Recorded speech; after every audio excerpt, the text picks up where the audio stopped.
மறுகொழுந்து மங்கை. அத்தியாயம் 16. அற்புத போர் முறை. போட்டி அரங்கத்தில் குதித்த உதயச்சந்திரன் புன்முறுவலுடன் மகாராணியின் மேடையை நோக்கி நடந்தான். மகாராணி பிரேமவர்தினியின் அருகில் இருந்த மேகலாவிற்கு வியப்பு தாங்க முடியவில்லை. சாளரத்தில் தோன்றிய ஆண் அழகன் அவளுக்கு எதிரே வருவதைக் கண்டு திகைப்புற்றாள். கண்களை கசக்கி விட்டு கொண்டு அவனை கூர்ந்து பார்த்தாள். ஓ, இவனையா கனவில் கண்டேன்? இவனை இங்கே சந்திக்கப் போவதைத்தான் கடவுள் அப்படி கனவில் காட்டி உணர்த்தினாரோ? எவ்வளவு கம்பீரமாக வருகிறான்! மேகலா பரபரப்படைந்தாள். கண் இமைக்காமல் பார்த்தாள். அவன் நெருங்க நெருங்க அவள் மேலும் பரபரப்படைந்தாள். அவனுடைய முகத்தை மிக்க ஆர்வத்துடன் பார்த்தாள். மகாராணிக்கு எதிரே போய் நின்றதும் தலை குனிந்து வணங்கினான் உதயச்சந்திரன். வணங்கிவிட்டு நிமிர்ந்த அவனுடைய பார்வை மேகலாவின் பக்கம் திரும்பியது. அவனுடைய கண்களை சந்தித்த போது அவளுடைய மனதிற்குள் இனிமையான உணர்வு மலர்ந்ததை உணர்ந்தாள். உடல் சிலிர்த்து அடங்கியது.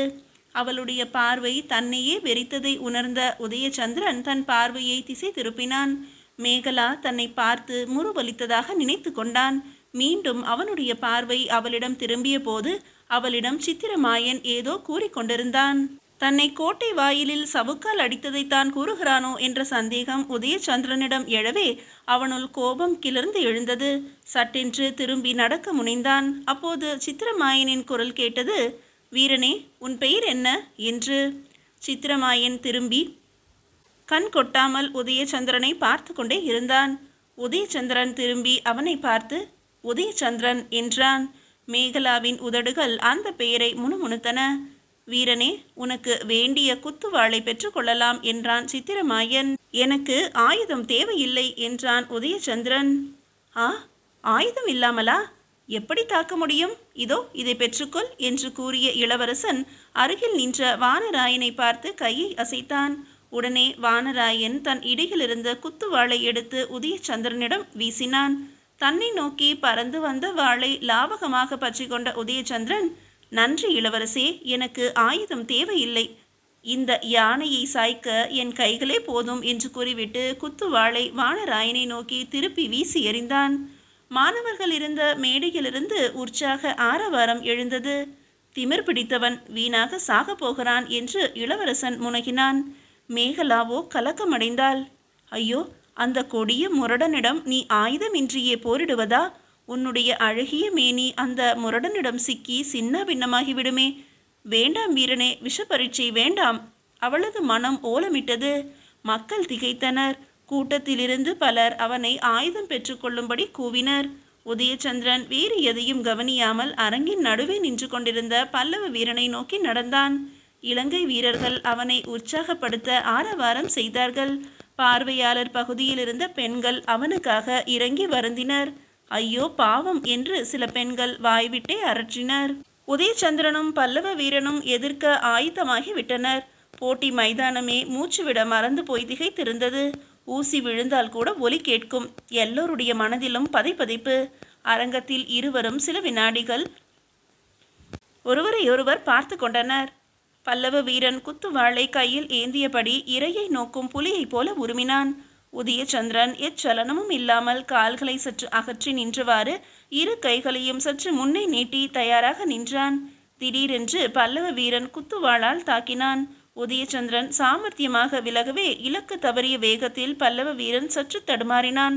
மறுகணம் உருமிக்கொண்டே பாய தயாராக நின்றான். உதயச்சந்திரன் பல்லவ வீரனின் கண்களை உற்று பார்த்தான்.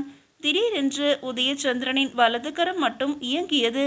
மறுகணம் பல்லவ வீரன் ஓ என்று பயங்கரமாக ஒரு மிருகத்தை போல அலறியபடி பின்னால் சாய்ந்து 2 எட்டுக்கள் தள்ளாடினான்.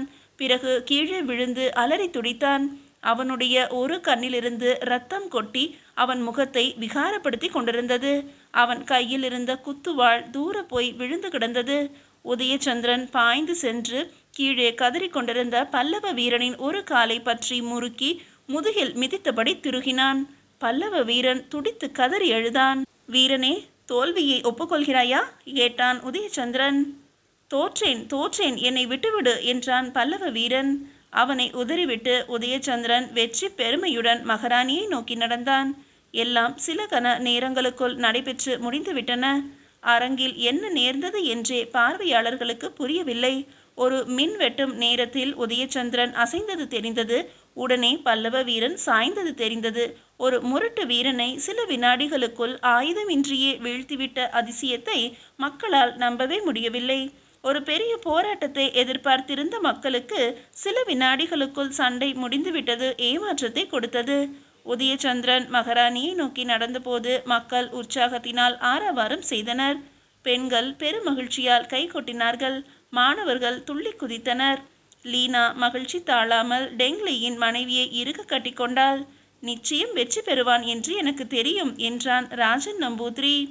நான் ரொம்ப பயந்து போய்விட்டேன் என்று கூறி பெருமூச்சு விட்டார் டெங்லி. மகா சூரன்தான் என்றார். தன்னை நோக்கி வந்து கொண்டிருந்த உதயச்சந்திரனை வியப்போடும் ஆர்வத்தோடும் பார்த்து கொண்டிருந்தாள் மகாராணி. அவன் அவளுக்கு எதிரே வந்து வணங்கி நின்றபோது, வீரனே, நீ ஏமாற்றி அவனை வீழ்த்தி விட்டாய் என்றான் இளவரசன். இதை கேட்டு திகைப்புடன் நிமிர்ந்து இளவரசனை பார்த்தான். அவனுடைய கண்களை தந்திரமாக குத்தி குருடாக்கிவிட்டாய். குருடனை வெல்வது வீரத்தனமா என்றான் இளவரசன். உதயச்சந்திரனுக்கு கோபம் மூண்டது. இப்போது நடைபெற்றது இஷ்டபாணி போர். அந்த வீரன் இந்த பாணியில் போரிடத்தான் அழைத்தான். இந்த பாணியில் பின்பக்கம் இருந்துதான் தாக்கக்கூடாதே தவிர உடலின் எந்த பகுதியையும் தாக்கலாம். இளவரசர் போட்டியின் விதிகளை மறந்துவிட்டார் போலும் என்றான். போட்டியின் விதிமுறைகளை பற்றி நீ எனக்கு நினைவூட்ட வேண்டியதில்லை. ஒரு குருடனை வீழ்த்தியவனை வீரன் என்று ஏற்க முடியாது. உன்னுடைய வீரத்தை காட்ட வேண்டுமானால் இன்னொரு சந்தர்ப்பம் அளிக்கிறேன் என்றான் இளவரசன். உதயச்சந்திரன் கோபத்துடன் சித்திரமாயனை ஏறிட்டு நோக்கினான். இளவரசே, போட்டியின் விதிமுறை வழுவாமல் நான் போரிட்டேன். வெற்றி பெற்று வந்த பிறகு ஒப்புக்கொள்ள மறுப்பது விந்தைதான். தாங்கள் கூறியபடியே என் திறமையை இந்த அரங்கத்திலேயே காண்பிக்கிறேன். சந்தர்ப்பம் கொடுக்கிறீர்களா என்றான். ஓ, இப்போதே உன் திறமையை காண்பிக்கலாம். இங்குள்ள எந்த வீரனோடும் நீ போரிடலாம் என்றான் இளவரசன் அலட்சியமாக. வீரனை நானே தேர்ந்தெடுத்து கொள்ளலாமா கேட்டான் உதயச்சந்திரன். உன் இஷ்டம். பல்லவர் இளவரசே, இந்த பல்லவ சாம்ராஜ்யத்தின் இளவரசர் தாங்களும் ஒரு வீரர்தாம். உங்களுக்கு இஷ்டமான எந்த ஆயுதத்தையும் ஏந்தி வாருங்கள். எத்துணை ஆயுதங்களையும் ஏந்தி வாருங்கள். தேவையானால் உங்கள் மெய்காப்பாளனையும் உடன் அழைத்து வாருங்கள். நான் ஆயுதமின்றியே உங்களை வெல்கிறேன். நான் போட்டிக்கு தயார் என்று கூறி சித்திரமாயனை உறுத்து பார்த்தான் உதயச்சந்திரன். இளவரசன் துணுக்குற்றான். மக்களிடமிருந்து சலசலப்பு தோன்றியது. கூட்டத்தில் மாணவன் ஒருவன் அழைப்பை ஏற்க வேண்டும் என்று உரக்க கூவியது கேட்டது. இளவரசனின் கண்கள் சிவந்தன. கீழே அரங்கில் நின்று கொண்டிருந்த உதயச்சந்திரனை வெறிக்க பார்த்தவாறு, எனக்கே அழைப்பு விடுகிறாயா என்று உருமினான். தாங்கள் ஒரு வீரர் என்று நினைத்தேன் என்றான் உதயச்சந்திரன் சிரித்தபடி. மக்கள் ஆர்ப்பரித்தனர். உதயச்சந்திரனை பலர் உற்சாகப்படுத்தி எழுப்பிய குரல் கேட்டது. இளவரசன் கோபத்தோடு திரும்பி வானராயனின் உடைவாளை உருவி எடுத்தான். வா வா, அந்த ராஜநாகத்தை தப்ப விட்டு விட்டேன். இப்போது உன்னை ஒரு பாம்பை அடித்து நசுக்குவது போல நசுக்கி விடுகிறேன், வா.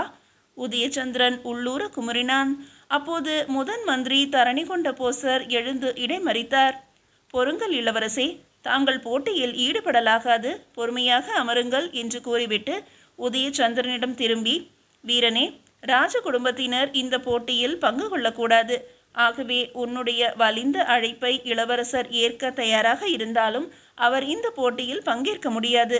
உன்னுடைய திறமையை வேறு வீரர்களிடம்தான் காட்ட வேண்டும் என்று கூறியதும் உதயச்சந்திரனின் முகம் ஏமாற்றத்தால் சுருங்கியது. சித்திரமாயன் வாளை வானராயனிடம் எறிந்துவிட்டு ஆசனத்தில் அமர்ந்தபடியே சொன்னான். வீரனே, ராஜ குடும்ப சம்பிரதாயம் என்னை போரிட விடாமல் தடுத்து விட்டது. இல்லையென்றால் திமிர் பிடித்த உன்னை இப்போதே அடக்கி இருப்பேன். நீ வீரன்தான் என்பதை நான் அனுப்பும் வீரர்களிடம் காட்ட முடியுமா பார். தன்னை திமிர் பிடித்தவன் என்று சித்திரமாயன் கூறியதை கேட்டு கொதித்தான் உதயச்சந்திரன். அந்த கோபத்தில் இறைந்தான். யாரை வேண்டுமானாலும் அனுப்புங்கள், எத்தனை பேர் வேண்டுமானாலும் வரட்டும் என்று. 2 பேர் போதும் உன் திமிரை அடக்க என்று சித்திரமாயன் வானராயனிடம் ஏதோ கூறினான். வானராயன் போட்டி அறிவிப்பாளரிடம் ஏதோ கூற, போட்டி அறிவிப்பாளர் மேடையிலிருந்து இறங்கி பல்லவ வீரர்கள் இருந்த இடத்தை நோக்கி விரைந்தார். என்ன நடைபெறுமோ என்று எல்லோரும் திகைப்புடன் இருந்தனர். சற்று நேரத்தில் 2 வாள் வீரர்கள் அரங்கில் தோன்றினார்கள். வீரனே, உன் திறமையை இந்த 2 வீரர்களிடம் காண்பி. உனக்கும் வாள் தேவையானால் தரச் சொல்லுகிறேன். இவர்களை ஒரே சமயத்தில் போரிட்டு வென்றுவிட்டால் 1000 பொற்காசுகள் உனக்கே கிடைக்கும் என்றான் இளவரசன். உதயச்சந்திரன் அலட்சியமாக இளவரசனை பார்த்தான். கேவலம் பொற்காசுகளுக்காக நான் இந்த அரங்கில் இறங்கவில்லை. நான் வெற்றி பெற்ற பிறகு அந்த பொற்காசுகளை என்னுடைய கடிகைக்கு வழங்கி விடுவேன் என்று கூறிவிட்டு அரங்கின் நடுவில் நின்று கொண்டிருந்த வாழ் வீரர்களை நோக்கி விரைந்தான். மேகலாவின் மனம் மிகுந்த வேதனைக்குள்ளாகி இருந்தது. இறந்து விடுவானோ இவன் என்று மனம் பதைத்தது. லீனாவும் பதற்றமடைந்திருந்தாள். ராஜன் நம்பூதிரி இறைவனை பிரார்த்தித்து கொண்டிருந்தான். டெங்லி பயத்தினால் ஏதோ முணுமுணுத்து கொண்டிருந்தார். உதயச்சந்திரன் அரங்கின் நடுப்பகுதியை நோக்கி சென்று கொண்டிருந்த போது மேடையிலிருந்து ஒரு கீச்சு குரல் உரக்க ஒலித்தது. வீரனே, வாளை ஏந்திக்கொள், நிராயுதபாணியாக போரிடாதே என்று. உதயச்சந்திரன் சிரித்தபடியே திரும்பி பார்த்தான். மேடையில் சிறுவன் பல்லவ மல்லன் நின்று கொண்டு மீண்டும் கையை ஆட்டி அதையே சொன்னான். உதயச்சந்திரன் சிரித்தபடியே, எனக்கு ஆயுதம் தேவையில்லை, என்னுடைய கைகளும் கால்களுமே எனக்கு ஆயுதங்கள் என்று கூறிவிட்டு அரங்கின் மையத்தை நோக்கி நடந்தான். மக்கள் பதைத்தனர். அந்த இளைஞனை தீர்த்து கட்டி விடுவார்கள் போல் இருக்கிறதே என்று சிலர் ஆற்றாமைப்பட்டனர். தீர்த்து கட்ட வேண்டியதுதான், இளவரசரையே வலிய அழித்தானே, எவ்வளவு அகம்பாவம் என்று கூட சிலர் கருவினர். இளவரசர் நியாயமாகவா நடந்து கொண்டார்? அவன் அடைந்த வெற்றியை ஒப்புக்கொள்ள மறுத்தது அநியாயம்தானே? அவரை அவன் வலிய அழைத்ததில் என்ன தவறு?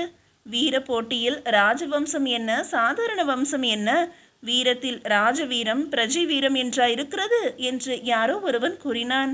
சற்று நேரத்தில் கூட்டத்தினரிடையே தோன்றியிருந்த சலசலப்பு நின்றுவிட்டது.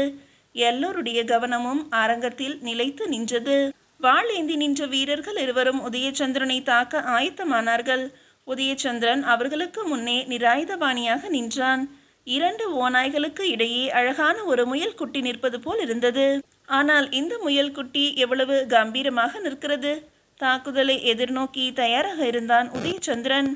இரு பல்லவ வீரர்களும் ஒரே சமயத்தில் அவன் மீது வாட்களை வீசிய போது உதயச்சந்திரன் சட்டென்று குனிந்து விலகவே இரு வாட்களின் வீச்சும் வெற்று வீச்சாகி ஒன்றோடொன்று மோதிக்கொண்டன. வாழ் வீரர்கள் சினம் கொண்டு மீண்டும் தாக்கத் தொடங்கினர். மக்கள் மிகுந்த வியப்போடும் பீதியோடும் கவனித்து கொண்டிருந்தனர். எந்த கணத்திலும் உதயச்சந்திரனின் உடல் வெட்டுண்டு கீழே சாயலாம் என்று எதிர்பார்த்தனர். ஆனால் அவர்களுடைய எதிர்பார்ப்புக்கு எதிராக போர் நீண்டு கொண்டிருந்தது. ஓ, அந்த இளைஞன் மந்திர சக்தி நிறைந்தவனாக இருக்க வேண்டும், இல்லையென்றால் இரண்டு வாட்களின் வீச்சையும் எப்படி சமாளிக்க முடியும் என்று கூட்டத்திலர் வியந்தனர். நேரம் ஆக ஆக போரின் தன்மை பயங்கரமாக மாறியது. வாழ் வீரர்கள் மிகுந்த ஆக்ரோஷத்தோடு தாக்கினார்கள். ஆனால் அவர்களுடைய பாய்ச்சல்கள் அனைத்தும் வீணாகி கொண்டிருந்தன. வாழ் வீரர்கள் இருவரும் களைப்படைய தொடங்கினர். அவர்களுக்கு ஒன்றும் புரியவில்லை. வாளை ஓங்கும் போது ஒரு இடத்தில் தென்படும் உதயச்சந்திரன் வாளை வீசும் போது வேறு இடத்தில் போய் நிற்கும் வித்தையை அவர்களால் புரிந்து கொள்ள முடியவில்லை. மக்களுக்கு வியப்பு தாழவில்லை. அவர்களால் நம்பக்கூட முடியவில்லை. ஏதோ ஜால வித்தை நடைபெறுவதை போல விழி பிதுங்க பார்த்து கொண்டிருந்தனர். அப்படி ஒரு போர் முறையை அவர்கள் இதுவரை பார்த்ததும் இல்லை, கேள்விப்பட்டதும் இல்லை. உதயச்சந்திரனின் கைகளும் கால்களும் எப்படியெல்லாமோ இயங்கின. சில சமயம் உயர துள்ளினான். சில சமயம் ஒரு காலை ஊன்றி மறு காலை தூக்கிய போது எதிரி எகிரி போய் விழுந்ததைக் கண்டு பிரமிப்பாக இருந்தது. பம்பரமாக சுழன்று கொண்டிருந்தான் உதயச்சந்திரன். சற்று நேரம் தற்காப்பு பாணியில் இயங்கிக் கொண்டிருந்தவன் சட்டென்று போரின் பாணியை மாற்றினான். திடீரென்று அந்தரத்தில் துள்ளினான். மறுகணம் வாழ் வீரர்களின் கைகளில் இருந்த வாட்கள் எகிரி போய் தூர விழுந்தன. மைதானம் முழுவதும் கரகோஷம் எழுந்தது. உணர்ச்சி பெருக்கால் பலர் துள்ளி குதித்தனர். பெண்களுக்கோ மகிழ்ச்சி தாழவில்லை. வாழ் வீரர்கள் இருவரும் பாய்ந்து சென்று வாட்களை எடுப்பதற்குள் உதயச்சந்திரன் அவர்கள் மீது பாய்ந்தான். இரு வீரர்களும் துடித்து துள்ளி தூர விழுந்தனர். ஒரு வீரன் விழுந்த வேகத்தோடு எழுந்துவிட்டான். இன்னொருவன் குப்புற விழுந்து சற்று நேரம் அப்படியே கிடந்தான். எழுந்த வீரனை தாக்க தயாரானான் உதயச்சந்திரன். அந்த வீரன் சற்று தூரத்தில் விழுந்து கிடந்த வாளை எடுக்க முயன்றான். உதயச்சந்திரன் அவனை மறித்து கொண்டு அவன் மீது பாய்ந்து காலை போட்டான். குப்புற விழுந்து கிடந்த வீரன் மெல்ல தலையை திருப்பி தூக்கி பார்த்தான்.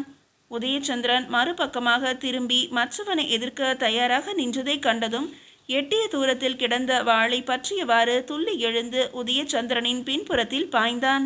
மக்கள் ஐயோ ஐயோ என்று அலறினார்கள். பின்னால் பார், பின்னால் பார் என்று மாணவர்கள் கூச்சலிட்டனர். உதயச்சந்திரன் நிலைமையை புரிந்து கொண்டு பின்பக்கம் வந்தவனை தன் காலால் எவ்வி தாக்குவதற்குள் அவனுடைய இடது தோளில் பின்னால் இருந்து பாய்ந்த வாள் ஆழ பதிந்துவிட்டது. மக்கள் ஆஹா என்று கூக்குரலிட்டனர். உதயச்சந்திரன் தோளை வலது கையால் பற்றியபடியே சட்டென்று திரும்பி துள்ளி குதித்து பின்னால் தாக்கியவனின் முகத்தில் காலால் உதைத்தான். இடி மாதிரி விழுந்த உதையினால் அந்த வீரன் மண்டை உடைந்து மூளை அந்த இரத்தத்தில் சிதறியது. மறுகணம் உதயச்சந்திரனும் மயங்கி கீழே விழுந்தான். தோளிலிருந்து இரத்தம் பொங்கி வழிந்து தரையை நனைத்தது.